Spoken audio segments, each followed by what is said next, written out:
सहकार सहकार सहकार सहकार। अब आता हूं इनकम टैक्स। ओके, अभी टीडीएस, रेंट पे टीडीएस एप्लीकेबल नहीं है क्योंकि इसको कैपिटल रिसीप्ट माना गया है। कोर्ट के, बॉम्बे हाई कोर्ट के, सुप्रीम कोर्ट के दुनिया भर के ऑर्डर है, फिर भी अभी बहुत से डेवलपर मस्ती करते हैं, रेंट का चेक देते समय टीडीएस डिडक्ट करते हैं, जो कि एप्लीकेबल नहीं है। उसके बाद कॉर्पस फंड, उस पर भी एप्लीकेबल नहीं है क्योंकि कैपिटल रिसिप्ट है। लेकिन आप कॉर्पस फंड पे खुश नहीं होना, इनकम टैक्स आपको फिर भी लगने वाला है। अब कैसे, सुन लीजिए। मान लीजिए आज की तारीख में गवर्नमेंट का प्रॉपर्टी वैल्यू आपका 2000 में, लास्ट मेरे ख्याल से अपना कॉस्ट गिना जाता है बेसिक 1 करोड़ का फ्लैट था। पहले आपने 10 लाख में खरीदा होगा, तो गवर्नमेंट अभी 2001 या 2 को काउंट करती है। फिर इन्फ्लेशन कॉस्ट गिनते गिनते 1.5 करोड़ हो गया। आज मैंने डेवलपर को ट्रांसफर किया तो मेरा फ्लैट 1.5 करोड़ का ना। अब मैंने डेवलपर से 10 लाख रुपया कॉर्पस लिया, तो सर मेरे फ्लैट का वैल्यू 10 लाख कम हो गया। अब गवर्नमेंट उसको 1,40,000 गिनेगी।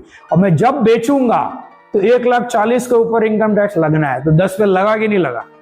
लगा। वैसे का वैसा हम खाली खुश हुए, अपने इनकम टैक्स नहीं लाएगो, बद्दू लाएगो से। रेंट एक्सपेंसेस माना गया है, इसलिए उसको खर्चा। लेकिन ये कॉर्पस फंड जो है आपका प्रॉपर्टी का वैल्यू उतना कम करेगा। कोई कैपिटल रिसिप्ट बढ़ आता है, देखो रेवेन्यू रिसिप्ट होता है तो उसको एक्सपेंस इनकम के हिसाब से आपको गिना जाता है। हाईकोर्ट ने बोला ये हार्डशिप है, इसलिए इसको कैपिटल रिसिप्ट मानो, और सामने आपने खर्चा कर दिया है। एक केस तो ऐसा गया था कि बंदे ने खर्चा ही नहीं किया था, तो डिपार्टमेंट ने उससे इनकम टैक्स मांगा, लेकिन हाईकोर्ट ने मना कर दिया कि ये ठीक है, इसके फादर के बाद जगह थी इसलिए रहने चला गया, लेकिन ये इसका हक था ना, इसको हार्डशिप हुई, ये प्रॉपर्टी छोड़ के कहीं और गया है, तो इसको आप इनका, इसके ऊपर आप टैक्स नहीं मांग सकते। आपको long term capital gain tax आएगा। सेक्शन 54 है कि अगर डेवलपर 3 साल में आपको पोजीशन देने में फेल हो गया डीए की डेट से। अब इस पे भी एम्बिग्यूटी चल रही है। कुछ लोगों के फैसले आते हैं कि आपकी PAAA के डेट से गिनो, और कुछ फैसले आ रहे हैं कि डीए के डेट से गिनो। मैटर सुप्रीम कोर्ट में खड़ा है, क्या फैसला आएगा मालूम नहीं। हमने मान लो डीए की डेट से गिनना है, मतलब हमने हमारा अधिकार डीए की डेट को ट्रांसफर कर दिया। अगर ये अधिकार 3 साल में वापस नहीं मिला तो इसके ऊपर आपको गवर्नमेंट मानेगी कि आपने ये बेच दिया। इनकम टैक्स में वर्ड ट्रांसफर है। अब देखो ट्रांसफर, यहाँ वर्ड, यहाँ ट्रांसफर लिखा है। आप सेल करो, गिफ्ट करो, कन्वेंस करो, कुछ भी करो या दे दो, दैट इज ट्रांसफर। तो इसके ऊपर long term capital gain tax 20% लगेगा। 3 साल का कंडीशन है। अब आप खुद ही एग्रीमेंट में लिख रहे हो कि डेवलपर 5 साल से पोजीशन देगा और उसके बाद तो 6-6 महीने का और एक्सटेंशन। तो आपकी इच्छा 3 साल है कि 6 साल है? तो आपको जब खुद को मंजूर है तो डिपार्टमेंट को क्या प्रॉब्लम? टैक्स भरो। और दूसरा टैक्स आएगा, जैसे मुंबई में बता रहा हूं, अभी ये में आएगा, है नहीं है। हम लोग जब डेवलपमेंट रेट ट्रांसफर करते हैं तो मुंबई में बेसिक आता है 1.35, करेक्ट है फंजिबल के हिसाब से।